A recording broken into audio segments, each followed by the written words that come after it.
किताब विपरण की रीत तो सच दा मार्ग भाग पंजवां। लेखक सरदार गुरबख्श सिंह काला अफगाना।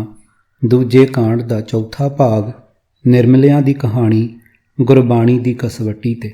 आवाज़ गुरजंट सिंह रूपोवाली। वाहिगुरू जी का खालसा वाहिगुरू जी की फतेह। वेदक ग्रंथां दी विद्या सिੱਖਣ ਲਈ ਸਿੰਘ ਨੂੰ ਭੇਜਣ ਵਾਲੀ ਕਹਾਣੀ ਤੇ ਇਤਬਾਰ ਕਰ ਲੈਣ ਵਾਲੇ ਗੁਰਸਿੱਖ ਵੀਰ ਕਿ ਆਪਣੇ ਸਤਿਗੁਰੂ ਜੀ ਦੇ ਇਸ ਮਹਾਵਾਕ ਨੂੰ ਝੂਠਾ ਜਾਂ ਅਰਥਹੀਨਤਾ ਨਹੀਂ ਮੰਨ ਰਹੇ। ਦੀਖਿਆ ਆਖ ਬੁਝਾਇਆ ਸਿਫਤੀ ਸੱਚ ਸਮੇਓ ਤਿਨ ਕੋ ਕਿਆ ਉਪਦੇਸੀ ਹੈ ਜਿਨ ਗੁਰੂ ਨਾਨਕ ਦਿਓ। ਪੰਨਾ 150। ਅਰਥ ਗੁਰੂ ਨਾਨਕ ਨਿਰੰਕਾਰੀ ਜੀ ਤੋਂ ਸਿੱਖਿਆ ਲੈ ਕੇ ਲੈਣੇ ਤੋਂ ਗੁਰੂ ਅੰਗਦ ਦੇਵ ਜੀ ਬਣ ਜਾਣ ਦੇ ਨਿੱਜੀ ਤਜਰਬੇ ਵਾਲੇ ਦੂਜੇ ਗੁਰੂ ਨਾਨਕ ਜੀ ਦਾ ਫਰਮਾਨ ਹੈ, ਜਿਨ੍ਹਾਂ ਦਾ ਗੁਰਦੇਵ ਹੈ, ਜਿਨ੍ਹਾਂ ਦੇ ਸਿਰ 'ਤੇ ਗੁਰੂਆਂ ਦਾ ਦੇਵ ਗੁਰੂ ਨਾਨਕ ਹੈ, ਜਿਨ੍ਹਾਂ ਨੂੰ ਗੁਰੂ ਨਾਨਕ ਜੀ ਨੇ ਸਿੱਖਿਆ ਦੇ ਕੇ ਗਿਆਨ ਦਿੱਤਾ ਹੈ ਅਤੇ ਸਿਫਤ ਸਲਾਹ ਦੀ ਰਾਹੀਂ ਸੱਚ ਵਿੱਚ ਜੋੜਿਆ ਹੈ। ਉਹਨਾਂ ਨੂੰ ਹੋਰ ਉਪਦੇਸ਼ ਦੀ ਲੋੜ ਨਹੀਂ ਰਹਿੰਦੀ। ਪ੍ਰਭੂ ਦੇ ਨਾਮ ਵਿੱਚ ਜੁੜਨ ਦੀ ਸਿੱਖਿਆ ਤੋਂ ਉੱਚੀ ਹੋਰ ਕੋਈ ਸਿੱਖਿਆ ਨਹੀਂ ਹੈ। ਜਿਸ ਮਨੁੱਖ ਨੇ ਗੁਰੂ ਨਾਨਕ ਜੀ ਦਾ ਉਪਦੇਸ਼ ਆਪਣੇ ਹਿਰਦੇ ਵਿੱਚ ਵਸਾ ਲਿਆ, ਉਸ ਨੂੰ ਬ੍ਰਹਮ ਗਿਆਨ ਦੀ ਸਿੱਖਿਆ ਲਈ ਕਿਸੇ ਹੋਰ ਪਿੱਛੇ ਭਟਕਣ ਦੀ ਕੋਈ ਲੋੜ ਨਹੀਂ। ਉਹ ਤਾਂ ਆਪ ਹੀ ਗਿਆਨ ਦਾ ਸੁਖਦਾਈ ਝਰਨਾ ਬਣ ਜਾਂਦਾ ਹੈ। ਆਓ ਆਪਣੀ ਸੋਚ ਨੂੰ ਗੁਰੂ ਚਰਨਾਂ ਵਿੱਚ ਜੋੜ ਕੇ ਸਤਿਗੁਰਾਂ ਦੇ ਇਸ ਸਪਸ਼ਟ ਮਹਾਵਾਕ ਦੀ ਮਹੱਤਤਾ ਨੂੰ ਸਮਝੀਏ। ਨਾ ਕਾਂਸ਼ੀ ਮਤ ਉਪਜੈ ਨਾ ਕਾਂਛੀ ਮਤ ਜਾਏ, ਸਤਿਗੁਰ ਮਿਲਿਆ ਮਤ ਉਪਜੈ ਤਾਂ ਇਹ ਸੋਝੀ ਪਾਏ। ਹਰ ਕਥਾ ਤੂੰ ਸੁਣ ਰੇ ਮਨ, ਸ਼ਬਦ ਮਨ ਬਸਾਏ, ਇਹ ਮਤ ਤੇਰੀ ਥਿਰ ਰਹੈ ਤਾਂ ਭਰਮ ਵਿੱਚੋਂ ਜਾਏ। ਰਹਾਉ। ਪੰਨਾ 491। ਅਰਥ ਹੇ ਮੇਰੇ ਮਨ, ਤੂੰ ਪ੍ਰਭੂ ਦੀ ਵਡਿਆਈ ਸੁਣਿਆ ਕਰ। ਗੁਰੂ ਦੇ ਉਪਦੇਸ਼ ਰੂਪੀ ਸ਼ਬਦ ਨੂੰ ਆਪਣੇ ਮਨ ਵਿੱਚ ਵਸਾਈ ਰੱਖ। ਗੁਰੂ ਦੇ ਉਪਦੇਸ਼ ਅਨੁਸਾਰ ਜੀਵਨ ਢਾਲ ਲੈਣ ਦੀ ਬਰਕਤ ਨਾਲ ਤੇਰੀ ਇਹ ਅਕਲ ਮਾਇਆ ਦੇ ਮੋਹ ਵਿੱਚ ਡੋਲਣੋਂ ਬਚੀ ਰਹੇਗੀ। ਤਦੋਂ ਤੇਰੇ ਅੰਦਰੋਂ ਭਟਕਣਾ ਦੂਰ ਹੋ ਜਾਵੇਗੀ। ਰਹਾਓ। ਹੇ ਭਾਈ, ਨਾ ਹੀ ਕਾਂਸ਼ੀ ਵਿੱਚ, ਜਿਸ ਨੂੰ ਵਿਦਿਆ ਦਾ ਗੜ੍ਹ ਅਤੇ ਵੱਡਾ ਤੀਰਥ ਅਸਥਾਨ ਮੰਨਿਆ ਜਾਂਦਾ ਹੈ, ਸੁਚੱਜੀ ਅਕਲ ਪੈਦਾ ਹੁੰਦੀ ਹੈ ਅਤੇ ਨਾ ਹੀ ਉੱਥੇ ਜਾਣ ਕਰਕੇ ਚੰਗੀ ਅਕਲ ਦੂਰ ਹੀ ਹੁੰਦੀ ਹੈ। ਭਾਵ ਕਾਂਸ਼ੀ ਜਾਣਾ ਨਾ ਜਾਣਾ ਇੱਕੋ ਗੱਲ ਹੈ। ਗੁਰੂ ਨਾਨਕ ਜੀ ਭਾਵ 10 ਪਾਤਸ਼ਾਹੀਆਂ ਦੀ ਜੋਤ ਸਤਿਗੁਰੂ ਗ੍ਰੰਥ ਸਾਹਿਬ ਜੀ ਦੇ ਚਰਨਾਂ ਵਿੱਚ ਹਾਜ਼ਰ ਹੋ ਕੇ ਸ਼ਬਦ ਵਿਚਾਰ ਵਿੱਚ ਮਨ ਜੋੜਨ ਨੂੰ ਮਿਲਿਆਂ ਮਨੁੱਖ ਦੇ ਅੰਦਰ ਚੰਗੀ ਅਕਲ ਪੈਦਾ ਹੁੰਦੀ ਹੈ ਅਤੇ ਪੂਰੀ ਸੋਝੀ ਆਉਂਦੀ ਹੈ।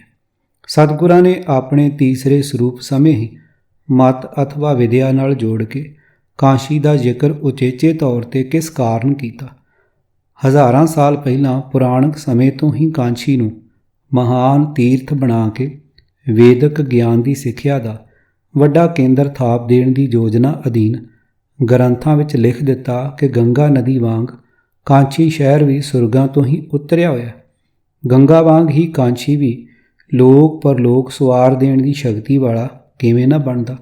ਕਾਂਸ਼ੀ ਦੀ ਯਾਤਰਾ ਕਰਨੀ, ਕਾਂਸ਼ੀ ਦੇ ਪਾਂਡਿਆਂ ਤੋਂ ਕਾਂਸ਼ੀ ਵਿੱਚ ਰਹਿ ਕੇ ਵਿਦਿਆ ਲੈਣੀ ਕਈ ਪਾਪਾਂ ਦਾ ਨਾਸ਼ ਕਰਤਾ ਵੱਡਾ ਪੁੰਨ ਕਰਮ ਅਤੇ ਕਾਂਸ਼ੀ ਵਿੱਚ ਰਹਿ ਕੇ ਦੇਹ ਤਿਆਗਣੀ ਸੁਰਗਾਂ ਵਿੱਚ ਪੱਕੀ ਥਾਂ ਪ੍ਰਾਪਤ ਹੋ ਜਾਣ ਦਾ ਵਿਸ਼ਵਾਸ ਬ੍ਰਾਹਮਣੀ ਧਰਮ ਹਿੰਦੂ ਧਰਮ ਦਾ ਅਟੁੱਟ ਅੰਗ ਬਣ ਚੁੱਕਾ ਸੀ। ਅਸਲੀਅਤ ਇਹੀ ਹੈ ਕਿ ਵੇਦਾਂ ਵਿਚਲੀ ਕਰਮਕਾਂਡੀ ਸਿੱਖਿਆ ਅਤੇ ਇੱਕ ਦੇ ਨਾਲ ਬੇਅੰਤ ਭਗਵਾਨਾਂ ਵਾਲੀਆਂ ਕਥਾ ਕਹਾਣੀਆਂ ਵਾਲੇ ਭਰਮ ਤੋਂ ਸਤਿਗੁਰੂ ਜੀ ਆਪਣੇ ਸਿੱਖ ਨੂੰ ਬਚਾਈ ਰੱਖਣਾ ਚਾਹੁੰਦੇ ਸਨ। ਇਸੇ ਮੰਤਵ ਲਈ ਉਹਨਾਂ ਨੇ ਪ੍ਰਯਾਗਰਾਜ ਆਦਿ 6 ਹੋਰ ਪਵਿੱਤਰ ਪੁਰੀਆਂ ਵਿੱਚੋਂ ਉਚੇਚੇ ਤੌਰ 'ਤੇ ਵਿਦਿਆ ਰੂਪ ਮਤ ਦੇ ਨਾਲ ਕਾਂਸ਼ੀ ਦਾ ਜ਼ਿਕਰ ਕੀਤਾ ਹੈ। ਸੋ ਵਿਦਿਆ ਪੜ੍ਹਨ ਲਈ ਸਿੰਘਾਂ ਨੂੰ ਕਾਂਸ਼ੀ ਭੇਜ ਕੇ ਧੁਰਕੀ ਬਾਣੀ ਰੂਪੀ ਆਪਣੇ ਇਸ ਬਚਨ ਨੂੰ ਰੱਦ ਵੀ ਕਿ ਦਸਮ ਗੁਰੂ ਨਾਨਕ ਜੀ ਨੇ ਆਪ ਹੀ ਕਰ ਦਿੱਤਾ ਸੀ।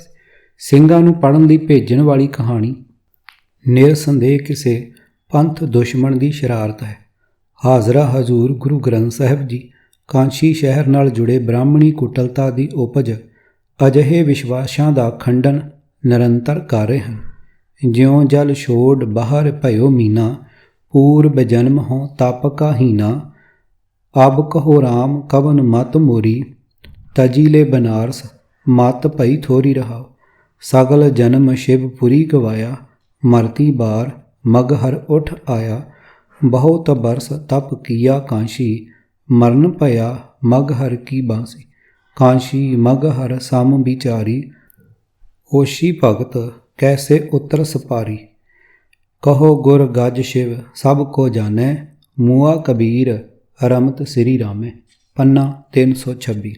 अर्थ, ਮੈਨੂੰ ਲੋਕ ਕਹਿ ਰਹੇ ਹਨ ਕਿ ਜਿਵੇਂ ਮੱਛੀ ਪਾਣੀ ਛੱਡ ਕੇ ਬਾਹਰ ਨਿਕਲ ਆਉਂਦੀ ਹੈ ਤਾਂ ਦੁਖੀ ਹੋ ਕੇ ਮਰ ਜਾਂਦੀ ਹੈ, ਤਿਵੇਂ ਮੈਂ ਵੀ ਪਿਛਲੇ ਜਨਮ ਵਿੱਚ ਤਪ ਨਹੀਂ ਕੀਤਾ, ਤਾਹੀਏ ਮੁਕਤੀ ਦੇਣ ਵਾਲੀ ਕਾਂਛੀ ਨੂੰ ਛੱਡ ਕੇ ਮਗਹਰ ਆ ਗਿਆ ਹਾਂ।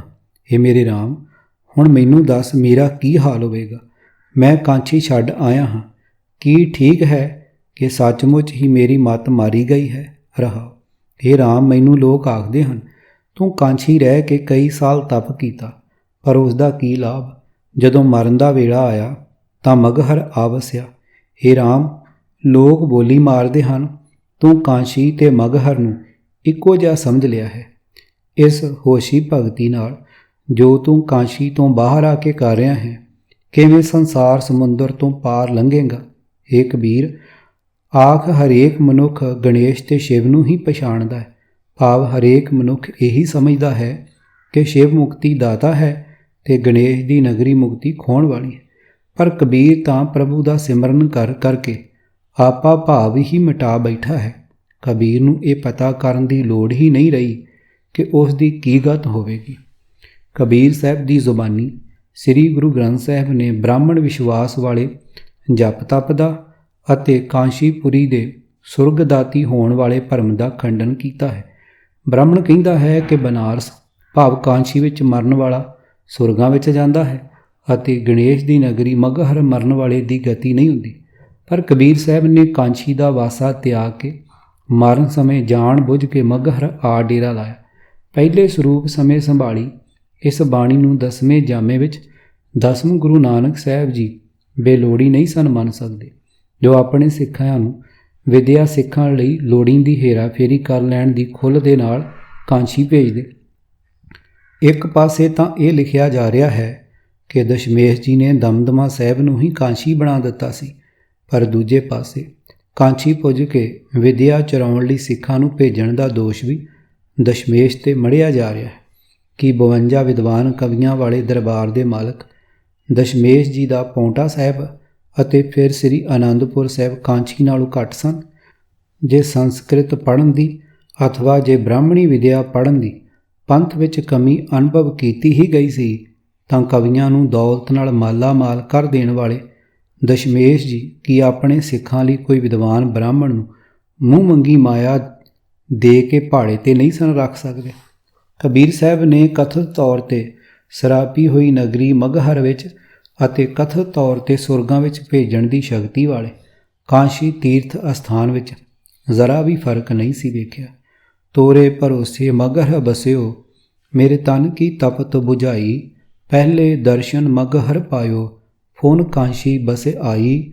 ਜੈਸਾ ਮਗਹਰ ਤੈਸੀ ਕਾਂਸ਼ੀ, ਹਮ ਏਕੈ ਕਰ ਜਾਨੀ। ਹਮ ਨਿਰਧਨ ਜਿਉ ਇਹ ਤਨ ਪਾਇਆ, ਮਰਤੇ ਫੂਟ ਗੁਮਾਨੀ। ਪੰਨਾ 969। ਕਾਂਸ਼ੀ ਨੂੰ ਮਗਹਰ ਦੀ ਪੱਧਰ 'ਤੇ ਲਿਆ ਕੇ ਕਾਂਸ਼ੀ ਵਿੱਚ ਕਿਸੇ ਗੁਣਕਾਰੀ ਵਿਦਿਆ ਦੇ ਜਾਂ ਜੀਵਨ ਯੁਕਤ ਸੁਵਾਰਨ ਵਾਲੀ ਸਿੱਖਿਆ ਦੇ ਕਿਸੇ ਕੇਂਦਰ ਦੀ ਕਥਿਤ ਉਚੇਚੀ ਮਹੱਤਤਾ ਨੂੰ ਕਬੀਰ ਸਾਹਿਬ ਨੇ ਰੱਦ ਕਰ ਦਿੱਤਾ ਹੈ। ਉਚੇਚਾ ਧਿਆਨ ਦੇਣ ਗੋਚਰੀ ਇੱਕ ਬੜੀ ਜ਼ਰੂਰੀ ਗੱਲ ਇਹ ਵੀ ਹੈ ਕਿ ਕਬੀਰ ਸਾਹਿਬ ਦੀ ਬਾਣੀ ਸ੍ਰੀ ਗੁਰੂ ਨਾਨਕ ਸਾਹਿਬ ਜੀ ਦੇ ਸਮੇਂ ਤੋਂ ਹੀ ਸਤਿਕਾਰੀ ਜਾਣ ਲੱਗ ਪਈ ਸੀ ਅਤੇ ਆਖਰ ਇਹ ਬਾਣੀ ਬਾਕਾਇਦਾ ਤੌਰ 'ਤੇ ਗੁਰੂ ਗ੍ਰੰਥ ਸਾਹਿਬ ਜੀ ਦਾ ਹਿੱਸਾ ਬਣ ਕੇ ਗੁਰਿਆਈ ਦੀ ਮਾਲਕ ਬਣ ਗਈ। ਇਤਿਹਾਸ ਵਿੱਚ ਅਜਿਹੇ ਜ਼ਿਕਰ ਕਈ ਹਨ ਜਿਨ੍ਹਾਂ ਤੋਂ ਸਿੱਧ ਹੁੰਦਾ ਹੈ ਕਿ ਗੁਰੂ ਦਰਬਾਰਾਂ ਵਿੱਚ ਗੁਰਬਾਣੀ ਦੀ ਲੜੀਵਾਰ ਕਥਾ ਵੀ ਹੋਇਆ ਕਰਦੀ ਸੀ। ਇਸ ਗੱਲ ਤੋਂ ਸਿੱਖ ਜਗਤ ਭਲੀ ਭਾਂਤ ਜਾਣੂ ਹੈ ਕਿ ਦਸ਼ਮੇਸ਼ ਜੀ ਨੂੰ ਗੁਰੂ ਗ੍ਰੰਥ ਸਾਹਿਬ ਜੀ ਦੀ ਸਾਰੀ ਬਾਣੀ ਦਾ ਲਗਾ ਮਾਤਰਾ ਤੱਕ ਪੂਰਨ ਗਿਆਨ ਸੀ। ਸਪਸ਼ਟ ਹੈ ਕਿ ਦਸ਼ਮੇਸ਼ ਜੀ ਦੇ ਸਮੇਂ ਤੱਕ ਗੁਰਸਿੱਖਾਂ ਨੂੰ ਗੁਰਬਾਣੀ ਦਾ ਕਾਫੀ ਗਿਆਨ ਹੋ ਚੁੱਕਾ ਸੀ। ਗੁਰਬਾਣੀ ਦੇ ਇਸ ਫਰਮਾਨ ਤੋਂ ਗੁਰਸਿੱਖ ਭਲੀ ਭਾਂਤ ਸੁਚੇਤ ਸਨ। ਕਬੀਰ ਬਾਹਮਣ ਗੁਰੂ ਹੈ ਜਗਤ ਕਾ, ਭਗਤਨ ਕਾ ਗੁਰ ਨਾਹੇ। ਅਰਜ ਉਰਜ ਕੈ ਪਾਚੁ ਮੁਆ, ਚਾਰੋਂ ਬੇਦੋ ਮਾਹੇ। ਪੰਨਾ 1377। ਗੁਰਬਾਣੀ ਨੇ ਵੇਦ ਪਾਠੀ ਬ੍ਰਾਹਮਣ ਨੂੰ ਕਿਸੇ ਹਾਲਤ ਵਿੱਚ ਵੀ ਗੁਰੂ ਮੰਨਣ ਦੀ ਲੋੜ ਨੂੰ ਰੱਦ ਕਰ ਦਿੱਤਾ ਹੋਇਆ ਸੀ। ਬ੍ਰਾਹਮਣ ਕੋਲੋਂ ਵਿਦਿਆ ਸਿੱਖਣ ਲਈ ਆਪਣੇ ਸਿੰਘਾਂ ਨੂੰ ਭੇਜਣ ਦਾ ਅਰਥ ਸੀ ਕਿ ਦਸਮ ਗੁਰੂ ਨਾਨਕ ਜੀ ਨੇ ਅਸਿੱਧੇ ਤੌਰ 'ਤੇ ਉਸੇ ਬ੍ਰਾਹਮਣ ਨੂੰ ਗੁਰੂ ਮੰਨ ਲਿਆ ਸੀ ਜਿਸ ਦੇ ਹੱਥੋਂ ਉਹਨਾਂ ਜਨੇਊ ਪਾਉਣਾ ਪ੍ਰਵਾਨ ਨਹੀਂ ਸੀ ਕੀਤਾ। ਹੈਰਾਨੀ ਹੈ ਕਿ ਦਸਮ ਗੁਰੂ ਨਾਨਕ ਜੀ ਨੂੰ 200 ਸਾਲ ਤੋਂ ਵੱਧ ਸਮੇਂ ਪਿੱਛੋਂ ਉਹੀ ਵੇਦ ਬਾਣੀ ਸਿੱਖਣ ਦੀ ਕਿਹੜੀ ਮਜਬੂਰੀ ਆ ਪਈ ਸੀ। ਜਿਸ ਵੇਦ ਬਾਣੀ ਵਿੱਚ ਉਲਝ ਕੇ ਬ੍ਰਾਹਮਣ ਖੁਆਰ ਹੁੰਦਾ ਉਹਨਾਂ ਨੇ ਆਪ ਵੇਖ ਲਿਆ ਹੋਇਆ ਸੀ। ਸੋ ਕਾਂਚੀ ਵਿੱਚ ਸਿੰਘਾਂ ਨੂੰ ਭੇਜਣ ਵਾਲੀ ਨਿਰਮੂਲ ਗੱਲ ਸਿੱਖੀ ਦੇ ਵੈਰੀਆਂ ਦੀ ਚਲਾਈ ਹੋਈ ਹੈ। ਗੁਰੂ ਨਾਨਕ ਪਾਤਸ਼ਾਹ ਜੀ ਦਾ ਆਗਮਨ ਮਨੁੱਖ ਨੂੰ ਬ੍ਰਹਮ ਗਿਆਨ ਤੋਂ ਜਾਣੂ ਕਰਵਾ ਕੇ ਪਰਮਾਤਮਾ ਦੀ ਕੇਵਲ ਮਾਤਰ ਹਸਤੀ ਨਾਲ ਜੋੜਨ ਲਈ ਹੋਇਆ ਸੀ। ਮਨੁੱਖ ਨੂੰ ਕਰਮਕਾਂਡੀ ਮਰਜ਼ਾਦਾ ਵਿੱਚ ਫਸਾ ਕੇ ਆਪਣੀ ਲੁੱਟ ਦਾ ਸਾਧਨ ਬਣਾਉਣ ਵਾਲੇ ਪਖੰਡੀ ਅਤੇ ਲੁਟੇਰੇ ਧਾਰਮਿਕ ਆਗੂਆਂ ਦੀ ਲੁੱਟ ਤੋਂ ਬਚਾਉਣ ਲਈ ਗੁਰਮਤ ਨਾਲ ਜੋੜਨ ਲਈ ਹੀ ਸਤਿਗੁਰਾਂ ਨੇ ਹਜ਼ਾਰਾਂ ਮੀਲ ਵਿਖੜੇ ਪੈਂਡੇ ਕਰਨ ਦੀ ਮਹਾਨ ਖੇਚਲ ਚੱਲੀ ਸੀ। ਗੁਰਦੇਵ ਜੀ ਮਨੁੱਖ ਨੂੰ ਅਜਿਹੀ ਵਿਦਿਆ ਦੇਣ ਲਈ ਆਏ ਸਨ ਜਿਸ ਕਾਰਨ ਇਸ ਨੇ ਸੁੱਚੇ ਅਤੇ ਉੱਚੇ ਆਤਮਿਕ ਜੀਵਨ ਵਾਲਾ ਬਣ ਸਕਣਾ ਸੀ। ਸੱਚੇ ਸਤਿਗੁਰਾਂ ਨੇ ਮਨੁੱਖ ਨੂੰ ਉਸ ਵਿਚਾਰ ਤੋਂ ਜਾਣੂ ਕਰਵਾਉਣ ਵਾਲੀ ਵਿਦਿਆ ਪੜ੍ਹਾਉਣੀ ਸੀ ਜਿਹੜੀ ਬ੍ਰਹਮ ਵਿਚਾਰ ਸਦੀਵੀ ਗੁਰੂ ਗ੍ਰੰਥ ਸਾਹਿਬ ਜੀ ਦੇ ਰੂਪ ਵਿੱਚ ਪ੍ਰਗਟ ਹੋ ਰਹੀ ਸੀ। ਗੁਰਦੇਵ ਜੀ ਨੇ ਤਾਂ ਨਾ ਕਿਸੇ ਨੂੰ ਸਾਇੰਸ ਪੜ੍ਹਾਉਣੀ ਸੀ, ਨਾ ਭੂਗੋਲ ਅਤੇ ਨਾ ਹੀ ਪ੍ਰਹੁਤਵਾਦੀ ਕੂਟਨੀਤੀ ਦੀ ਉਪਜ ਮਿਥਿਹਾਸਾਂ ਦੀ ਉਚੇਚੀ ਜਾਣਕਾਰੀ ਦੇਣ ਵਾਲੀ ਵਿਦਿਆ ਪੜ੍ਹਾਉਣੀ ਸੀ। ਫੁੱਟਨੋਟ: ਵੈਦਿਕ ਕਾਲ ਦੀਆਂ ਪੁਰਾਣ ਕਥਾ ਕਹਾਣੀਆਂ ਨੂੰ ਘਰ ਘਰ ਵਿੱਚ ਪਹੁੰਚਾਈ ਰੱਖਣ ਲਈ ਬ੍ਰਾਹਮਣ ਸਤਿਗੁਰਾਂ ਦੇ ਆਗਮਨ ਸਮੇਂ ਦੇ ਬਹੁਤ ਚਿਰ ਪਹਿਲਾਂ ਤੋਂ ਹੀ ਹਰ ਇੱਕ ਘਰ ਦਾ ਪ੍ਰਹੁਤ ਬਣ ਚੁੱਕਾ ਹੋਇਆ ਸੀ। ਹਜ਼ਾਰਾਂ ਸਾਲਾਂ ਤੋਂ ਸੁਣਦੇ ਰਹਿਣ ਦੇ ਕਾਰਨ ਮਿਥਿਹਾਸਕ ਕਹਾਣੀ ਦਾ ਅਸਰ ਲੋਕਾਂ ਦੇ ਸੰਸਕਾਰਾਂ ਵਿੱਚ ਰਲ ਕੇ ਏਡਾ ਡੂੰਘਾ ਅਸਰ ਕਰ ਚੁੱਕਾ ਸੀ ਕਿ ਆਪਣਾ ਗਿਆਨ ਸਮਝਾਉਣ ਲਈ ਵੀ ਸਤਿਗੁਰਾਂ ਨੂੰ ਬਾਰ-ਬਾਰ ਇਹਨਾਂ ਮਿਥਿਹਾਸਕ ਕਹਾਣੀਆਂ ਦਾ ਹਵਾਲਾ ਦੇਣਾ ਪਿਆ। ਪ੍ਰਹੁਤਵਾਦੀ ਲੁੱਟ ਯੋਜਨਾ ਦੀ ਉਪਜ ਮਿਥਿਹਾਸਕ ਕਥਾ ਕਹਾਣੀ ਦਾ ਹੋ ਚੁੱਕਿਆ ਡੂੰਘਾ ਅਸਰ ਦੂਰ ਕਰਨ ਦੇ ਯਤਨਾਂ ਵਿੱਚ ਹੀ ਗੁਰਮਤ ਨਾਲ ਕੋਈ ਸਬੰਧ ਨਾ ਹੋਣ ਦੇ ਬਾਵਜੂਦ ਵੀ ਸੀਤਾ, ਰਾਮ, ਕ੍ਰਿਸ਼ਨ, ਬ੍ਰਹਮਾ, ਵਿਸ਼ਨ ਮਹੇਸ਼ ਅਥਵਾ 33 ਕਰੋੜ ਦੇਵਤੇ, ਦ੍ਰੌਪਦੀ, ਬਿਦਰ, ਰਾਜਾ ਜਨਮੇਜਾ, ਰਾਜਾ ਬਲ, ਪਾਂਡਵ, ਗਾਜਰਾਤ ਅਤੇ ਤੇਂਦੂਆ, ਧਰੂਵ, ਪ੍ਰਹਿਲਾਦ ਆਦਿ ਕਈ ਕਲਪਿਤ ਹਸਤੀਆਂ ਦਾ ਕਈ ਵਾਰ ਜ਼ਿਕਰ ਗੁਰੂ ਬਾਣੀ ਵਿੱਚ ਮਿਲਦਾ ਹੈ। ਜਿਹੜਾ ਆਪਣਾ ਕੰਮ ਬ੍ਰਾਹਮਣ ਪਹਿਲਾਂ ਹੀ ਬੜੀ ਯੋਗਤਾ ਨਾਲ ਕਰੀ ਜਾ ਰਿਹਾ ਸੀ ਉਸੇ ਕੰਮ ਦਾ ਅਸਰ ਘਟਾਉਣਾ ਗੁਰਮਤ ਦਾ ਉਦੇਸ਼ ਸੀ। ਆਪਣੇ ਸਿਧਾਂਤ ਦੀ ਵਿਰੋਧਤਾ ਦਾ ਕਿੱਤਾ ਸਾਂਭਣ ਲਈ ਆਪਣੇ ਸਿੱਖਾਂ ਨੂੰ ਉਚੇਚੇ ਤੌਰ 'ਤੇ ਲਾਉਣ ਦੀ ਦਸ਼ਮੇਸ਼ ਜੀ ਨੂੰ ਕੀ ਲੋੜ ਸੀ। ਨਿਰਮਲ ਪੰਥੀਏ ਬ੍ਰਾਹਮਣੀ ਕੁਟਲ ਨੀਤੀ ਦੀ ਉਪਜ ਹੋਣ ਤੋਂ ਸਿਵਾ ਇਹਨਾਂ ਦੀ ਲੋੜ ਸਿੱਖ ਪੰਥ ਲਈ ਮੰਨਣੀ ਗੁਰਮੁਖਤਾਈ ਨਹੀਂ ਮੰਨੀ ਜਾ ਸਕਦੀ। ਦਾਸ ਨੂੰ ਬ੍ਰਾਹਮਣੀ ਕਥਾ ਕਹਾਣੀ ਦੀ ਡੂੰਘੀ ਜਾਣਕਾਰੀ ਬ੍ਰਾਹਮਣ ਦੇ ਪ੍ਰਚਾਰ ਸਾਧਨਾਂ ਤੋਂ ਹੋਈ ਹੈ। ਇਸ ਪੁਸਤਕ ਦੇ ਲਿਖਣ ਤੋਂ ਪਹਿਲਾਂ ਸਿਵਾਏ ਅਕਾਲ ਉਸਤਤ ਦੇ ਦਾਸ ਨੂੰ ਬਚਿੱਤਰ ਨਾਟਕ ਤੋਂ ਵੀ ਕੋਈ ਜਾਣਕਾਰੀ ਨਹੀਂ ਸੀ। ਸੋ ਇਹ ਦਲੀਲ ਕਿ ਦਸ਼ਮੇਸ਼ ਜੀ ਨੇ ਦਸਮ ਗ੍ਰੰਥ ਲਿਖਣ ਵਾਲਾ ਅਤੇ ਨਿਰਮਲਿਆਂ ਦਾ ਪੰਥ ਤੋਰਨ ਵਾਲਾ ਉਚੇਚਾ ਉਦਮ ਸਿੱਖਾਂ ਦੀ ਜਾਣਕਾਰੀ ਬ੍ਰਾਹਮਣੀ ਵਿਦਿਆ ਤੋਂ ਕਰਾਉਣ ਲਈ ਕੀਤਾ ਸੀ, ਮੁੱਢੋਂ ਹੀ ਨਿਰਮੂਲ ਹੈ। ਅਜਿਹੀ ਵਿਦਿਆ ਪੜ੍ਹ ਕੇ ਮਾਇਆ ਕਮਾਉਣ ਜੋਗਾ ਬਣਨ ਲਈ ਜਾਂ ਕੋਈ ਨਾਮਾ ਖੱਟਣ ਜੋਗਾ ਬਣਨ ਨਾਲ ਮਨੁੱਖ ਦੀ ਨਿੱਜੀ ਤ੍ਰਿਸ਼ਨਾ ਦੀ ਪੂਰਤੀ ਦਾ ਸੰਬੰਧ ਸੰਸਾਰੀਆਂ ਨੇ ਕਈ ਵਿਦਿਆਲੇ ਬਣਾਏ ਹੋਏ ਹਨ। ਮਾਇਆ ਪ੍ਰਾਪਤੀ ਦੀ ਲਾਲਸਾ ਦੀ ਪੂਰਤੀ ਲਈ ਜੀਵ ਆਰੰਭ ਤੋਂ ਹੀ ਯਤਨਸ਼ੀਲ ਹੈ। ਅਜਿਹੀ ਵਿਦਿਆ ਦੀ ਪ੍ਰਾਪਤੀ ਦੇ ਯਤਨਾਂ ਵਿੱਚ ਮਨੁੱਖ ਹਜ਼ਾਰਾਂ ਸਾਲਾਂ ਤੋਂ ਦੇਸੋਂ ਪਰਦੇਸ ਭੌਂਦਾ ਆ ਰਿਹਾ ਹੈ।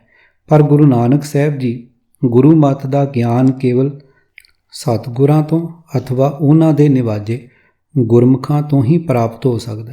ਕਿਸੇ ਬ੍ਰਾਹਮਣੀ ਵਿਦਿਆਲੇ ਵਿੱਚੋਂ ਮਾਇਆ ਠੱਗਣੇ ਠੱਗ ਹੀ ਪੈਦਾ ਹੁੰਦੇ ਰਹੇ ਹਨ। ਅੱਖਰੀ ਵਿਦਿਆ ਦੇ ਹੰਕਾਰੀਆਂ ਨਾਲ ਸਤਿਗੁਰਾਂ ਨੂੰ ਕੋਈ ਵਾਸਤਾ ਨਹੀਂ ਸੀ। ਬ੍ਰਾਹਮਣਾਂ ਵਾਲੀ ਗਣਿਤ ਵਿਦਿਆ ਅਥਵਾ ਜੋਤਿਸ਼ ਵਿਦਿਆ ਦੇ ਹੰਕਾਰੀ ਅਤੇ ਲੋਭੀ ਮਨੁੱਖ ਨੂੰ ਮੂਰਖ ਕਹਿ ਕੇ ਅਸਲੀ ਵਿਦਿਆ ਪੜ੍ਹਨ ਦਾ ਉਪਦੇਸ਼ ਬਖਸ਼ਿਸ਼ ਕਰਦੇ ਹੋਏ ਗੁਰੂ ਨਾਨਕ ਸਾਹਿਬ ਜੀ ਫਰਮਾਨ ਕਰਦੇ ਹਨ, ਮਹਾਰੁਤੀ ਸਭ ਤੂੰ ਘੜੀ ਮੂਰਤ ਵਿਚਾਰਾ, ਤੂੰ ਗਣਤੇ ਕਿਨੇ ਨਾ ਪਾਇਓ, ਸੱਚੇ ਅਲਖ ਅਪਾਰਾ, ਪੜਿਆ ਮੂਰਖ ਆਖੀਐ, ਜਿਸ ਲੱਭ ਲੋਭ ਅਹੰਕਾਰਾ, ਨਾਉ ਪੜੀਏ ਨਾਉ ਬੁਝੀਏ, ਗੁਰਮਤੀ ਵਿਚਾਰਾ, ਗੁਰਮਤੀ ਨਾਮ ਧਨ ਖਟਿਆ, ਭਗਤੀ ਭਰੇ ਭੰਡਾਰਾ, ਨਿਰਮਲ ਨਾਮ ਮਨ ਮੰਨਿਆ, ਦਰ ਸੱਚੇ ਸਚਿਆਰਾ, ਜਿਸ ਦਾ ਜੀਉ ਪ੍ਰਾਣ ਹੈ, ਅੰਤਰ ਜੋਤ ਅਪਾਰਾ, ਸੱਚਾ ਸ਼ਾਹ ਇੱਕ ਤੂੰ, ਹੋਰ ਜਗਤ ਵਣਜਾਰਾ। ਪੰਨਾ 140। ਅਰਥ, हे ਪ੍ਰਭੂ, ਸਭ ਮਹੀਨਿਆਂ, ਰੁੱਤਾਂ, ਘੜੀਆਂ ਤੇ ਮੁਹੂਰਤਾਂ ਵਿੱਚ ਤੈਨੂੰ ਸਿਮਰਿਆ ਜਾ ਸਕਦਾ ਹੈ। ਭਾਵ ਤੇਰੇ ਸਿਮਰਨ ਲਈ ਕਿਸੇ ਖਾਸ ਰੁੱਤ ਦੀ ਜਾਂ ਥਿੱਤਾਂ ਮੁਹੂਰਤਾਂ ਦਾ ਪਤਾ ਕਰਨ ਦੇ ਭਰਮ ਵਿੱਚ ਪੈਣ ਦੀ ਲੋੜ ਨਹੀਂ। ਹੇ ਅਦ੍ਰਿਸ਼ਟ ਤੇ ਬੇਅੰਤ ਪ੍ਰਭੂ, ਥਿੱਤਾਂ ਦਾ ਲੇਖਾ ਗਿਣ ਕੇ ਕਿਸੇ ਬ੍ਰਾਹਮਣਾ ਆਦਿ ਨੇ ਤੈਨੂੰ ਨਹੀਂ ਲੱਭਿਆ। ਇਹੋ ਜਿਹੀ ਥਿੱਤਾਂ ਮੁਹੂਰਤਾਂ ਵਾਲੀ ਪ੍ਰੋਹਤਵਾਦੀ ਵਿਦਿਆ ਪੜ੍ਹੇ ਹੋਏ ਨੂੰ ਤਾਂ ਸਗੋਂ ਮੂਰਖ ਕਹਿਣਾ ਚਾਹੀਦਾ ਹੈ, ਕਿਉਂਕਿ ਉਸ ਦੇ ਅੰਦਰ ਅਜਿਹੀ ਵਿਦਿਆ ਦੇ ਕਾਰਨ ਲੋਭ ਅਤੇ ਹੰਕਾਰ ਹੁੰਦਾ ਹੈ। ਕਿਸੇ ਥਿੱਤ ਮੁਹੂਰਤ ਦੇ ਭਰਮ ਦੀ ਲੋੜ ਨਹੀਂ। ਸਿਰਫ ਸਤਿਗੁਰੂ ਗੁਰੂ ਗ੍ਰੰਥ ਸਾਹਿਬ ਜੀ ਦੀ ਦਿੱਤੀ ਮੱਤ ਨੂੰ ਵਿਚਾਰ ਕੇ ਪਰਮਾਤਮਾ ਦਾ ਨਾਮ ਜਪਣਾ ਚਾਹੀਦਾ ਹੈ ਤੇ ਉਸ ਵਿੱਚ ਸੁਰਤ ਜੋੜਨੀ ਚਾਹੀਦੀ। ਜਿਨ੍ਹਾਂ ਨੇ ਗੁਰੂ ਦੀ ਸਿੱਖਿਆ ਤੇ ਤੁਰ ਕੇ ਨਾਮ ਰੂਪੀ ਧਨ ਕਮਾਇਆ ਹੈ, ਉਹਨਾਂ ਦੇ ਖਜ਼ਾਨੇ ਭਗਤੀ ਨਾਲ ਭਰ ਗਏ ਹਨ। ਜਿਨ੍ਹਾਂ ਪ੍ਰਭੂ ਦਾ ਪਵਿੱਤਰ ਨਾਮ ਕਬੂਲ ਕੀਤਾ ਹੈ, ਉਹ ਪ੍ਰਭੂ ਦੇ ਦਰ ਤੇ ਸੁਰਖਰੂ ਹੁੰਦੇ ਹਨ। हे ਪ੍ਰਭੂ, ਤੂੰ ਸਦਾ ਟਿਕੇ ਰਹਿਣ ਵਾਲਾ ਸ਼ਾਹ ਹੈ, ਹੋਰ ਸਾਰਾ ਜਗਤ ਵਣਜਾਰਾ ਹੈ। ਭਾਵ ਹੋਰ ਸਾਰੇ ਜੀਵ ਇੱਥੇ ਮਾਨੋ ਫੇਰੀ ਲਾ ਕੇ ਸੌਦਾ ਕਰਨ ਆਏ ਹਨ। ਤੇਰੇ ਹੀ ਬਖਸ਼ੇ ਹੋਏ ਜਿੰਦ ਪ੍ਰਾਣ ਹਰੇਕ ਜੀਵ ਨੂੰ ਮਿਲੇ ਹਨ। ਤੇਰੀ ਹੀ ਅਪਾਰ ਜੋਤ ਜੀਵ ਦੇ ਅੰਦਰ ਹੈ। ਇਕੱਲੇ ਇਸੇ ਗੁਰੂ ਫਰਮਾਨ ਤੋਂ ਸਮਝ ਲੈਣਾ ਚਾਹੀਦਾ ਹੈ ਕਿ ਦਸਮ ਗੁਰੂ ਨਾਨਕ ਜੀ ਆਪਣੇ ਸਿੱਖਾਂ ਨੂੰ ਆਪਣੇ ਹੀ ਲਿਖੇ ਦੇ ਵਿਰੁੱਧ ਬ੍ਰਾਹਮਣੀ ਵਿਦਿਆ ਪੜ੍ਹਨ ਦੇ ਕਿਸੇ ਗੇੜ ਵਿੱਚ ਕਦੇ ਨਹੀਂ ਸਨ ਪਾ ਸਕਦੇ, ਪਰ ਪਾਠਕਾਂ ਦੀ ਤਸੱਲੀ ਲਈ ਅਤੇ ਹੋਰ ਗੁਰੂ ਬਾਣੀ ਸ਼ਬਦ ਵਿਚਾਰ ਲੈਂਦੇ ਹਨ। ਸੰਸਾਰ ਵਿਦਿਆ ਬਾਰੇ ਸਤਿਗੁਰਾਂ ਦੇ ਵਿਚਾਰ। ਪੜ੍ਹਨਾ ਗੁਣਨਾ ਸੰਸਾਰ ਕੀ ਕਾਰ ਹੈ, ਅੰਦਰ ਤ੍ਰਿਸ਼ਨਾ ਵਿਕਾਰ, ਹਉਮੈ ਵਿੱਚ ਸਭ ਪੜ੍ਹ ਥਕੇ, ਦੂਜੇ ਭਾਏ ਖੁਆਰ, ਸੋ ਪੜ੍ਹਿਆ ਸੋ ਪੰਡਤ ਬੀਨਾ, ਗੁਰ ਸ਼ਬਦ ਕਰੇ ਵਿਚਾਰ, ਅੰਦਰ ਖੋਜੈ ਤਾਤਲ ਹੈ, ਪਾਏ ਮੋਖ ਦੁਆਰ, ਗੁਣ ਨਿਧਾਨ ਹਰ ਪਾਇਆ, ਸਹਿਜ ਕਰੇ ਵਿਚਾਰ, ਧਨ ਵਪਾਰੀ ਨਾਨਕਾ, ਜਿਸ ਗੁਰਮੁਖ ਨਾਮ ਆਧਾਰ। ਪੰਨਾ 650। ਅਰਥ, ਪੜ੍ਹਨਾ ਤੇ ਵਿਚਾਰਨਾ ਸੰਸਾਰ ਦਾ ਕੰਮ ਹੀ ਹੋ ਗਿਆ।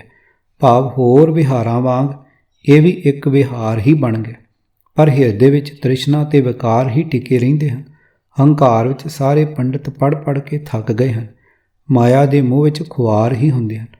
ਉਹ ਮਨੁੱਖ ਪੜ੍ਹਿਆ ਹੋਇਆ ਤੇ ਸਿਆਣਾ ਹੈ। ਭਾਵ ਉਸ ਮਨੁੱਖ ਨੂੰ ਪੰਡਤ ਸਮਝੋ ਜੋ ਸਤਿਗੁਰ ਦੇ ਸ਼ਬਦ ਦੀ ਵਿਚਾਰ ਕਰਦਾ ਹੈ, ਜੋ ਆਪਣੇ ਮਨ ਨੂੰ ਖੋਜਦਾ ਹੈ, ਅੰਦਰੋਂ ਹਰੀ ਨੂੰ ਲੱਭ ਲੈਂਦਾ ਹੈ ਅਤੇ ਤ੍ਰਿਸ਼ਨਾ ਤੋਂ ਬਚਣ ਲਈ ਰਸਤਾ ਲੱਭ ਲੈਂਦਾ ਹੈ, ਜਿਸ ਤੋਂ ਗੁਣਾਂ ਦੇ ਖਜ਼ਾਨੇ ਹਰੀ ਨੂੰ ਪ੍ਰਾਪਤ ਕਰਦਾ ਹੈ ਤੇ ਆਤਮਿਕ ਅਡੋਲਤਾ ਵਿੱਚ ਟਿਕ ਕੇ ਪਰਮਾਤਮਾ ਦੇ ਗੁਣਾਂ ਵਿੱਚ ਸੁਰਤ ਜੋੜੀ ਰੱਖਦਾ ਹੈ। हे ਨਾਨਕ, ਇਸ ਤਰ੍ਹਾਂ ਸਤਿਗੁਰੂ ਦੇ ਸਨਮੁਖ ਹੋਏ ਮਨੁੱਖ ਨੂੰ ਨਾਮ ਆਸਰਾ ਰੂਪ ਹੈ।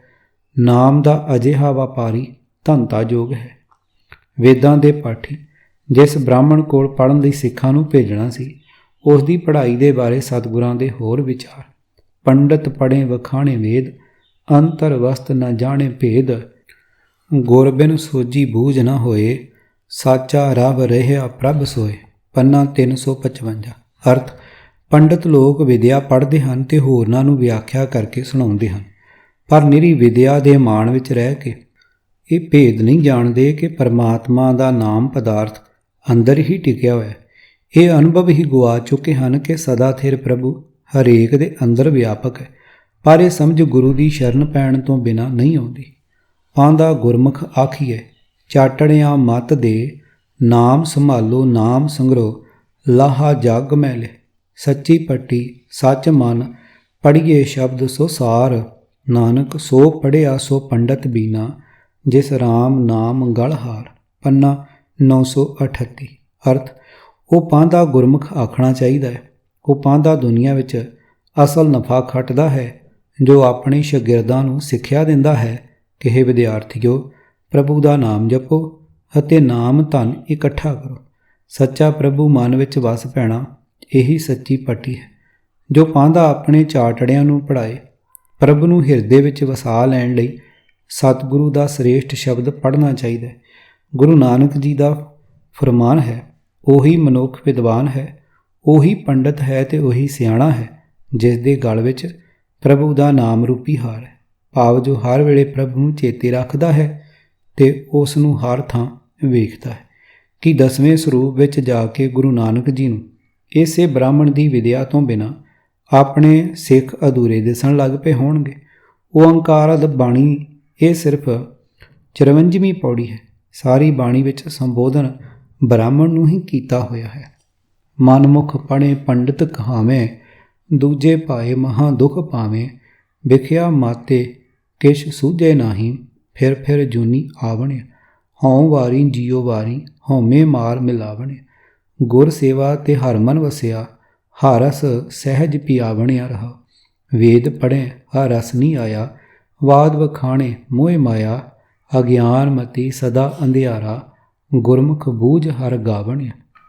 ਅਕਥੋ ਕਥੀਏ ਸ਼ਬਦ ਸੁਹਾਵੇ, ਗੁਰਮਤੀ ਮਨ ਸੱਚੋ ਭਾਵੈ, ਸੱਚੋ ਸੱਚ ਰਵੈ ਦਿਨ ਰਾਤੀ, ਇਹ ਮਨ ਸੱਚ ਰੰਗਾਵਣਿਆ। ਜੋ ਸੱਚ ਰਤੇ ਤਿਨ ਸੱਚੋ ਭਾਵੈ, ਆਪੇ ਦੇਹ ਨ ਪਛੋਤਾਵੈ, ਗੁਰ ਕੇ ਸ਼ਬਦ ਸਦਾ ਸੱਚ ਜਾਤਾ, ਮਿਲ ਸੱਚੇ ਮੁਖ ਪਾਵਣਿਆ। ਕੂੜ ਕੁਸਤ ਤਿਨਾ ਮੈਲ ਨ ਲਾਗੈ, ਗੁਰ ਪ੍ਰਸਾਦੀ ਆਨ ਦਿਨ ਜਾਗੈ, ਨਿਰਮਲ ਨਾਮ ਵਸੇ ਘਟ ਭੀਤਰ, ਜੋਤੀ ਜੋਤ ਮਿਲਾਵਣਿਆ। ਤ੍ਰੈ ਗੁਣ ਪੜ੍ਹੇ ਹਰ ਤਤ ਨ ਜਾਣੇ, ਮੂਲੋਂ ਭੁੱਲੇ ਗੁਰ ਸ਼ਬਦ ਨ ਪਛਾਣੇ, ਮੋਹ ਵਿਆਪੇ ਕਛੂ ਸੂਝੇ ਨਾਹੀਂ, ਗੁਰ ਸ਼ਬਦੀ ਹਰ ਪਾਵਣਿਆ। ਵੇਦ ਪੁਕਾਰੇ ਤ੍ਰਿਪਦ ਮਾਇਆ, ਮਨ ਮੁਖ ਨ ਬੂਝੈ ਦੂਜੈ ਪਾਇਆ, ਤ੍ਰੈ ਗੁਣ ਪੜ੍ਹੇ ਹਰ ਏਕ ਨ ਜਾਣੇ, ਬਿਨ ਬੂਝੇ ਦੁਖ ਪਾਵਣਿਆ। ਜਾਂ ਤਿਸ ਭਾਵੈ ਤਾਂ ਆਪ ਮਿਲਾਏ, ਗੁਰ ਸ਼ਬਦੀ ਸਹਿਸਾ ਦੁਖ ਚੁਕਾਏ, ਨਾਨਕ ਨਾਵੇਂ ਕੀ ਸੱਚੀ ਵਡਿਆਈ, ਨਾਮੋ ਮਨ ਸੁਖ ਪਾਵਣਿਆ। ਪੰਨਾ 128।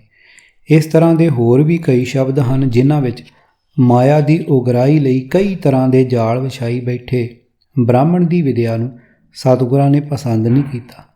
ਅਜਿਹੇ ਮਨਮੁਖਾਂ ਦੀ ਸੰਗਤ ਵਿੱਚ ਰਹਿ ਕੇ ਵਿਦਿਆ ਪੜ੍ਹਨ ਲਈ ਆਪਣੇ ਸਿੱਖਾਂ ਨੂੰ ਸਤਿਗੁਰ ਜੀ ਕਦੇ ਨਹੀਂ ਸਨ ਭੇਜ ਸਕਦੇ। 33 ਕਰੋੜ ਦੇਵੀ ਦੇਵਤਿਆਂ ਦੀ ਹੋਂਦ ਅਤੇ ਉਹਨਾਂ ਦੀ ਦੈਵੀ ਸ਼ਕਤੀ ਤੇ ਸ਼ਰਧਾ ਰੱਖਣ ਵਾਲੇ ਅਰਥਾਤ ਪਰਮਾਤਮਾ ਦੀ ਕੇਵਲ ਹਸਤੀ ਤੋਂ ਟੁੱਟੇ ਹੋਏ ਸਾਕਤ ਦੇ ਸੰਗ ਬਾਰੇ ਸਤਿਗੁਰਾਂ ਦਾ ਫਰਮਾਨ ਇਸ ਪ੍ਰਕਾਰ ਹੈ। ਸਾਕਤ ਸੰਗ ਨ ਕੀਚਈ ਪਿਆਰੇ, ਜੇ ਕਾ ਪਾਰ ਵਸਾਏ, ਜਿਸ ਮਿਲਿਆ ਹਰ ਵਿਸਰੇ ਪਿਆਰੇ, ਸੋ ਮੂੰਹ ਕਾਲੇ ਉੱਠ ਜਾਏ, ਮਨਮੁਖ ਢੋਈ ਨਾ ਮਿਲੇ ਪਿਆਰੇ, ਦਰਗਾਹ ਮਿਲੇ ਸਜਾਏ, ਜੋ ਗੁਰ ਮੇਲ ਸਵਾਰਿਆ ਪਿਆਰੇ, ਤਿੰਨਾ ਪੂਰੀ ਪਾਏ। ਪੰਨਾ 641। ਵਿਦਿਆ ਲੈਣ ਵਾਲਾ ਸੰਬੰਧ ਹੋਰ ਪ੍ਰਕਾਰ ਦੇ ਸਾਥ ਨਾਲੋਂ ਵਿਸ਼ੇਸ਼ ਅਸਰਾਂ ਸੰਗ ਹੁੰਦਾ ਹੈ। ਵਿਦਿਆ ਦਾਤੇ ਦੇ ਆਚਰਣ ਦਾ ਅਸਰ ਸ਼ਾਗਿਰਦਾਂ ਦੇ ਸੁਭਾਅ 'ਤੇ ਬਿਲਕੁਲ ਹੀ ਨਾ ਪਵੇ, ਇਹ ਅਣਹੋਣੀ ਗੱਲ ਹੈ। ਸਤਿਗੁਰੂ ਸੱਚੇ ਪਾਤਸ਼ਾਹ ਕਿਸੇ ਹਾਲਤ ਵਿੱਚ ਵੀ ਆਪਣੇ ਸਿੰਘ ਨੂੰ ਅਜਿਹੇ ਸਾਕਤ ਬ੍ਰਾਹਮਣ ਕੋਲੋਂ ਵਿਦਿਆ ਲੈਣ ਲਈ ਨਹੀਂ ਸਨ ਭੇਜ ਸਕਦੇ। ਅਜਿਹਾ ਕਰਨਾ ਸਤਿਗੁਰਾਂ ਦੇ ਪਵਿੱਤਰ ਵਿਚਾਰਾਂ ਦੀ ਵਿਰੋਧਤਾ ਸੀ। ਕਬੀਰ ਸਾਕਤ ਸੰਗ ਨਾ ਕੀਜੀਐ, ਦੂਰੋਂ ਜਾਈਐ ਭਾਗ, ਬਾਸਨ ਕਾਰੋ ਪਰਸੀਐ, ਤਉ ਕਛ ਲਾਗੈ ਦਾਗ। ਪੰਨਾ 1371। ਸਿੱਖੀ ਭੇਸ ਵਾਲੇ ਕਥਿਤ ਮਹਾਂਪੁਰਖ ਨਿਰਮਲਿਆਂ ਦੇ ਅਖਾੜੇ ਦੀ ਵਕਾਲਤ ਕਰਦੇ ਹੋਏ ਇਹ ਦਲੀਲ ਦਿੰਦੇ ਹਨ ਕਿ ਸਤਿਗੁਰਾਂ ਨੇ ਸਿੱਖਾਂ ਨੂੰ ਬ੍ਰਾਹਮਣੀ ਧਰਮ ਗ੍ਰੰਥਾਂ ਵਿਚਲੀ ਵਿਦਿਆ ਤੋਂ ਜਾਣੂ ਕਰਵਾਉਣਾ ਸੀ। ਇਸ ਲਈ ਬੜੇ ਬੁੱਧੀਮਾਨ ਸਿੰਘਾਂ ਨੂੰ ਬ੍ਰਹਮਚਾਰੀ ਭੇਸ ਵਿੱਚ ਕਾਂਸ਼ੀ ਦੇ ਬ੍ਰਾਹਮਣਾਂ ਕੋਲੋਂ ਵਿਦਿਆ ਲੈਣ ਲਈ ਭੇਜਿਆ ਸੀ।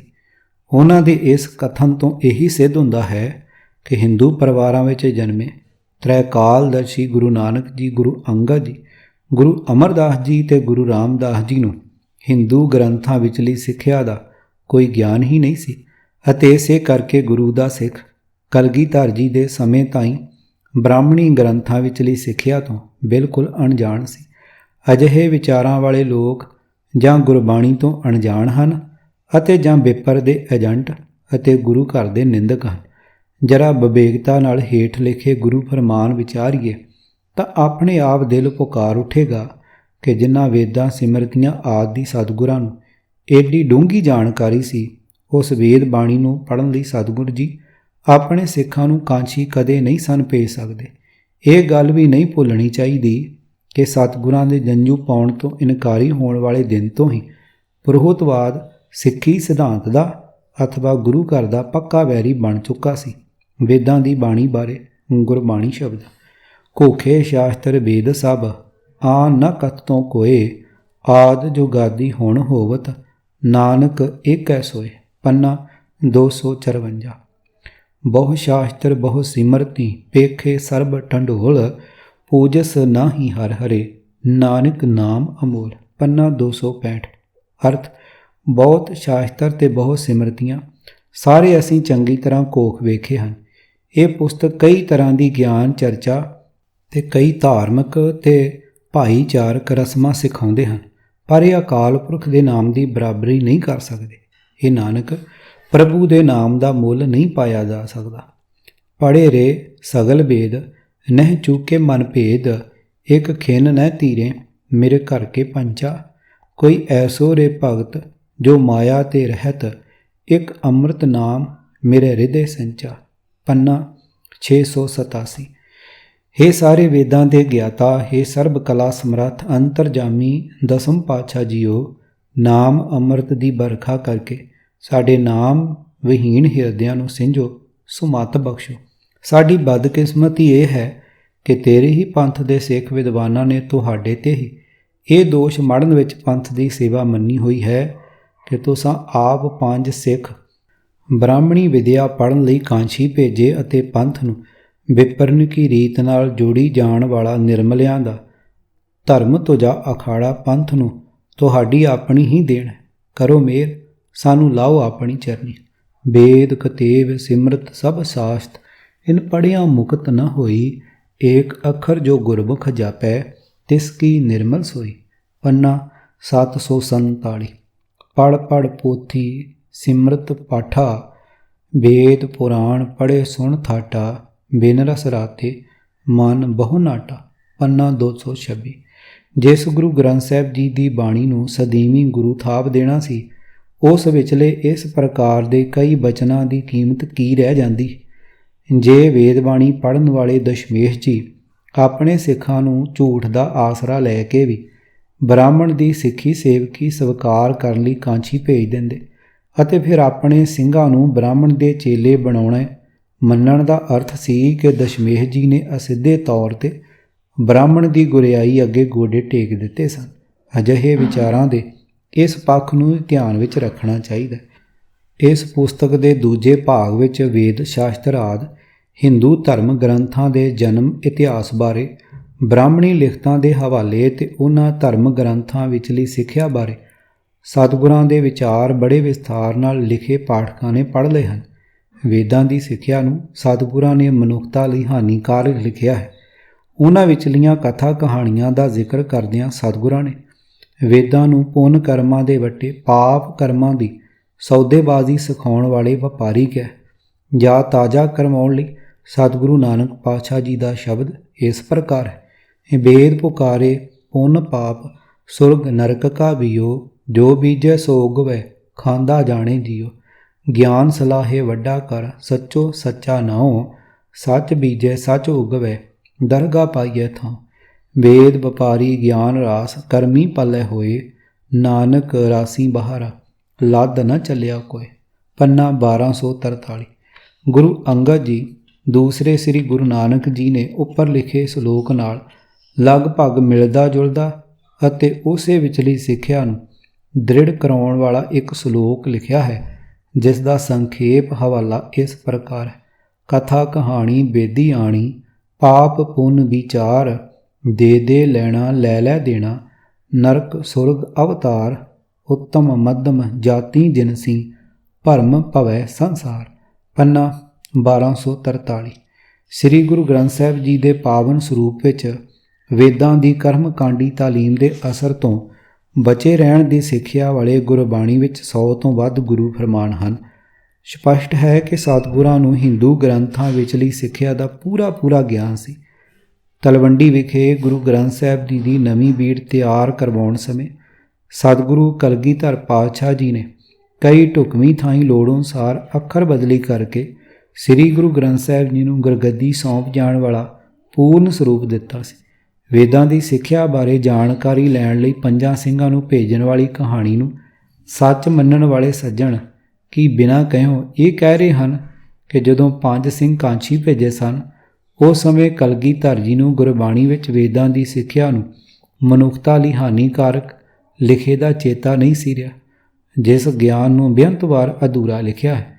ਵੇਦਾਂ ਦੇ ਜਿਸ ਗਿਆਨ ਨੂੰ ਕਰਮਕਾਂਡੀ ਮਾਇਆ ਜਾਲ ਨਾਲ ਜੋੜਨ ਵਾਲਾ ਲਿਖਿਆ ਹੈ, ਅਤੇ ਫਿਰ ਜਿਸ ਪ੍ਰੋਤ ਨੂੰ ਮਨਮੁਖ ਅਤੇ ਸਾਖਤ ਲਿਖਿਆ ਹੈ, ਜਿਸ ਸਾਖਤ ਦੀ ਸੰਗਤ ਤੋਂ ਦੂਰੋਂ ਭੱਜ ਜਾਣ ਦੀ ਸਿੱਖਿਆ ਸਤਿਗੁਰੂ ਜੀ ਆਪ ਹੀ ਦਿੰਦੇ ਰਹੇ ਸਨ ਕਿ ਉਸੇ ਮਨਮਤ ਦੇ ਗੜ੍ਹ ਵਿੱਚ ਆਪਣੇ ਸਿੱਖਾਂ ਨੂੰ ਸਤਿਗੁਰਾਂ ਨੇ ਆਪ ਹੀ ਭੇਜ ਦੇਣਾ ਸੀ। ਕਿ ਦਸ਼ਮੇਸ਼ ਜੀ ਨੇ ਆਪ ਹੀ ਆਪਣੇ ਸਿੱਖਾਂ ਨੂੰ ਭੇਜਿਆ ਸੀ ਕਿ ਜਾਓ ਕਾਂਛੀ ਚੁਣੇ ਹੋਏ ਮੇਰੇ ਤੀਖਣ ਬੁੱਧੀ ਸਿੱਖੋ ਅਤੇ ਸਿੱਖੀ ਦਾ ਨਿਆਰਾ ਰੂਪ ਵਿਗਾੜਨ ਦੀ ਸਿੱਖਿਆ ਲੈ ਆਓ। ਸਵਾਮੀ ਰਾਮ ਤੀਰਥ ਜੀ ਦੰਡੀ ਸੰਨਿਆਸੀ, ਲੁਧਿਆਣਾ ਨਿਵਾਸੀ, ਸੰਸਕ੍ਰਿਤ ਦੇ ਉੱਚ ਕੋਟੀ ਦੇ ਵਿਦਵਾਨ ਸਨ। ਉਹਨਾਂ ਨੇ ਸਾਰੇ ਹਿੰਦੂ ਗ੍ਰੰਥਾਂ ਦੀ ਚੰਗੀ ਤਰ੍ਹਾਂ ਘੋਖ ਕਰਕੇ ਵੇਦਾਂਤ ਦੇ ਗੂੜ੍ਹ ਅਤੇ ਗੁੰਝਲਦਾਰ ਵਿਸ਼ਿਆਂ ਬਾਰੇ ਤੱਤ ਨਿਤਾਰੇ। ਸਵਾਮੀ ਜੀ ਨੇ ਜੀਵਨ ਮੁਕਤੀ ਅਤੇ ਵਿਦਿਆ ਮੁਕਤੀ ਆਦਿ ਗ੍ਰੰਥ ਲਿਖੇ। ਉਹਨਾਂ ਨੇ ਹਿੰਦੂ ਵੇਦਾਂਤ ਦਰਸ਼ਨ ਬਾਰੇ ਉੱਚੇ ਤੇ ਡੂੰਘੇ ਗਿਆਨ ਦੇ ਵਿਸ਼ਿਆਂ ਉੱਤੇ 1.5 ਦਰਜਨ ਹਿੰਦੀ ਬੋਲੀ ਵਿੱਚ ਅਤੇ ਇੰਨੇ ਹੀ ਸੰਸਕ੍ਰਿਤ ਜ਼ੁਬਾਨ ਵਿੱਚ ਗ੍ਰੰਥ ਲਿਖੇ। ਹਿੰਦੂ ਧਰਮ ਦੀ ਇਸ ਮਹਾਨ ਸੇਵਾ ਕਾਰਨ ਉੱਚ ਕੋਟੀ ਦੇ ਹਿੰਦੂ ਵਿਦਵਾਨਾਂ ਨੇ ਸਵਾਮੀ ਜੀ ਦੀ ਭਰਪੂਰ ਸ਼ਲਾਘਾ ਕੀਤੀ। ਹਿੰਦੂ ਗ੍ਰੰਥਾਂ ਦੀ ਸਿੱਖਿਆ ਤੋਂ ਡੂੰਘੀ ਜਾਣਕਾਰੀ ਰੱਖਣ ਵਾਲੇ ਸਵਾਮੀ ਜੀ ਨੇ ਆਪਣੇ ਅੰਤਲੇ ਦਿਨਾਂ ਵਿੱਚ ਸ੍ਰੀ ਗੁਰੂ ਗ੍ਰੰਥ ਸਾਹਿਬ ਜੀ ਨੂੰ ਪੜ੍ਹ ਲਿਆ।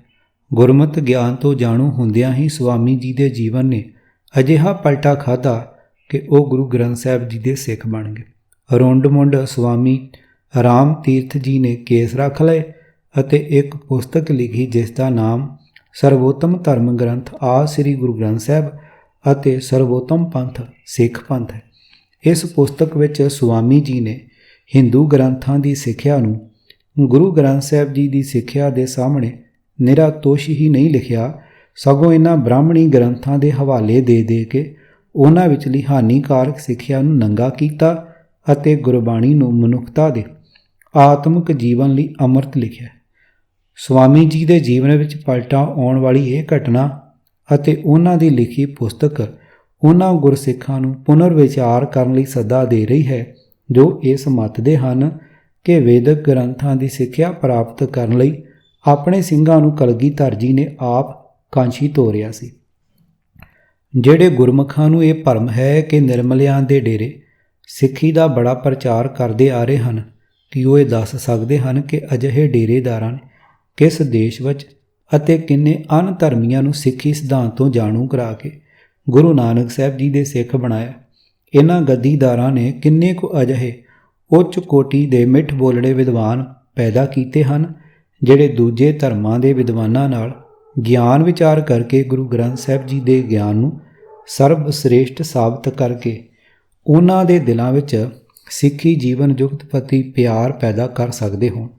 ਹਾਲਾਂਕਿ ਦਾਸ ਦਾ ਨਿੱਜੀ ਤਜਰਬਾ ਹੈ ਕਿ ਦੂਜੇ ਧਰਮ ਦੇ ਵਿਦਵਾਨ ਇਸ ਦਲੀਲ ਨੂੰ ਰੱਦ ਨਹੀਂ ਕਰ ਸਕਦੇ ਕਿ ਗੁਰੂ ਨਾਨਕ ਸਾਹਿਬ ਜੀ ਦਾ ਗਿਆਨ ਸਰਬ ਸਾਂਝੇ ਉਪਦੇਸ਼ ਵਾਲਾ, ਸਰਬੱਤ ਦੇ ਭਲੇ ਵਾਲਾ, ਸਭ ਧਰਮਾਂ ਨਾਲੋਂ ਵੱਧ ਸਰਲ, ਵਹਿਮਾਂ ਭਰਮਾਂ ਤੋਂ ਰਹਿਤ, ਕਰਮਕਾਂਡੀ ਬੰਧਨਾਂ ਤੋਂ ਮੁਕਤ ਅਤੇ ਸਰਬ ਪ੍ਰਵਾਨਤ ਨਿਯਮਾਂ ਵਾਲਾ ਹੋਣ ਕਰਕੇ ਸਰਬ ਸ੍ਰੇਸ਼ਟ ਹੈ।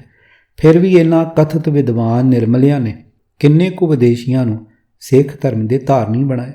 ਪੰਥਕ ਮਰਜ਼ਾਦਾ ਨੂੰ ਬੇਲੋੜਾ ਸਮਝਦਿਆਂ ਆਪਣੀ ਬਣਾਈ ਮਰਜ਼ਾਦਾ ਅਤੇ ਵਿਧੀ ਅਨੁਸਾਰ ਸਿੱਖ ਬੱਚਿਆਂ ਨੂੰ ਅੰਮ੍ਰਿਤ ਛਕਾ ਦੇਣਾ ਸਿੱਖੀ ਦੀ ਸੇਵਾ ਨਹੀਂ, ਸਗੋਂ ਸਿੱਖ ਨੂੰ ਆਪਣੇ ਕੇਂਦਰ ਨਾਲੋਂ ਤੋੜ ਕੇ ਕੌਮੀ ਕਮਜ਼ੋਰੀ ਪੈਦਾ ਕਰਨ ਵਾਲੀ ਕੁਟਲਤਾ ਹੈ।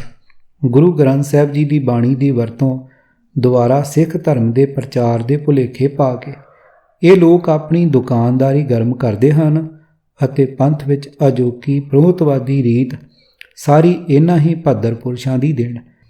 ਜਦੋਂ ਵੀ ਡੇਰੇਦਾਰ ਬਾਹਰ ਦੇ ਮੁਲਕਾਂ ਦੇ ਦੌਰੇ 'ਤੇ ਨਿਕਲਦਾ ਹੈ, ਅਗਿਆਨੀ ਸਿੱਖਾਂ ਨੂੰ ਆਪਣੇ ਭਰਮ ਜਾਲ ਵਿੱਚ ਫਸਾ ਕੇ ਆਪਣੇ ਡੇਰੇ ਦੇ ਸ਼ਰਧਾਲੂ ਬਣਾ ਕੇ ਆਪਣੀ ਆਮਦਨ ਵਧਾਉਣ ਵਾਲੀ ਕੁਟਲਤਾ ਕਰਦਾ। ਮਾਇਆ ਦੀ ਉਗਰਾਈ ਲਈ ਦੇਸੋਂ ਪਰਦੇਸ ਫਿਰ ਰਹੇ ਅਜਿਹੇ ਕਪਟੀ ਧਰਮ ਉਪਦੇਸ਼ਕ ਭੇਖੀਆਂ ਲਈ ਸਤਿਗੁਰਾਂ ਦਾ ਫਰਮਾਨ ਇਸ ਪ੍ਰਕਾਰ ਹੈ: ਅੰਤਰ ਕਪਟ ਮੁਖ ਅਗਿਆਨੀ ਰਸਨਾ ਝੂਠ ਬੁਲਾਏ ਕਪਟ ਕੀਤੈ ਹਰ ਪੁਰਖ ਨਾ ਭੀਜੈ, ਨਿਤ ਵੇਖੈ ਸੁਣੈ ਸੁਭਾਏ। ਦੂਜੇ ਭਾਏ ਜਾਏ ਜਾਗ ਪ੍ਰਬੋਧੇ, ਬਿਖ ਮਾਇਆ ਮੋਹ ਸੁਆਏ। ਹਿਤ ਕਮਾਣੇ ਸਦਾ ਦੁਖ ਪਾਵੈ, ਜੰਮੈ ਮਰੇ ਫਿਰ ਆਵੈ ਜਾਏ। ਸਹਸਾ ਮੂਲ ਨਾ ਚੁਕਈ, ਵਿੱਚ ਵਿਸ਼ਟਾ ਪਚੈ ਪਚਾਏ। ਜਿਸਨੂੰ ਕਿਰਪਾ ਕਰੇ ਮੇਰਾ ਸੁਆਮੀ, ਤਿਸ ਗੁਰ ਕੀ ਸਿੱਖ ਸੁਣਾਏ।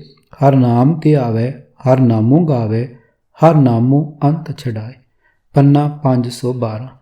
ਕਿਤਾਬ ਵਿਪਰਨ ਕੀ ਰੀਤ ਤੋਂ ਸੱਚ ਦਾ ਮਾਰਗ ਭਾਗ ਪੰਜਵਾਂ। ਲੇਖਕ ਸਰਦਾਰ ਗੁਰਬਖਸ਼ ਸਿੰਘ ਕਾਲਾ ਅਫਗਾਨਾ। ਦੂਜੇ ਕਾਂਡ ਦਾ ਚੌਥਾ ਭਾਗ। ਆਵਾਜ਼ ਗੁਰਜੰਟ ਸਿੰਘ ਰੂਪੋਵਾਲੀ। ਵਾਹਿਗੁਰੂ ਜੀ ਕਾ ਖਾਲਸਾ, ਵਾਹਿਗੁਰੂ ਜੀ ਕੀ ਫਤਿਹ।